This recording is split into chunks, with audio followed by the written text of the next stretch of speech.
ഈശോ മിശിഹായ്ക്ക് സ്തുതിയായിരിക്കട്ടെ. പ്രിയമുള്ളവരെ, ക്രിസ്മസ് വരവായി. പ്രവചനങ്ങളുടെ പൂർത്തീകരണമാണ് ക്രിസ്മസ്. നൂറ്റാണ്ടുകളായി പ്രവാചകന്മാർ വിളിച്ചു പറഞ്ഞു രക്ഷകൻ്റെ ജനനത്തെക്കുറിച്ച്. ഏഷ്യ 7:14 കന്യക ഗർഭം ധരിച്ച് ഒരു പുത്രനെ പ്രസവിക്കും എന്ന് പ്രവചിച്ചു. ജെറമ്യ 23:5 ഇതാ ഞാൻ ദാവീദിൻ്റെ വംശത്തിൽ നിന്ന് നീതിയുടെ ശാഖ മുളപ്പിക്കുന്ന ദിവസം വരുന്നു എന്ന് പറഞ്ഞു. ക്രിസ്മസിൻ്റെ ഉദ്ദേശ ലക്ഷ്യങ്ങൾ ഏശയ്യാ പ്രവാചകനും വിവരിക്കുന്നുണ്ട്. 61:2 ഇപ്രകാരം പറയുന്നുണ്ട്: ഹൃദയം തകർന്നവരെ ആശ്വസിപ്പിക്കാനും തടവുകാർക്ക് മോചനവും ബന്ധിതർക്ക് സ്വാതന്ത്ര്യവും പ്രഖ്യാപിക്കുവാനും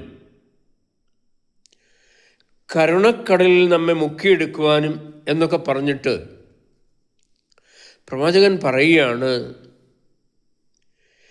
നീതിയുടെ വിധിയാളനായും ഈ രക്ഷകൻ പ്രത്യക്ഷപ്പെടുമെന്ന്.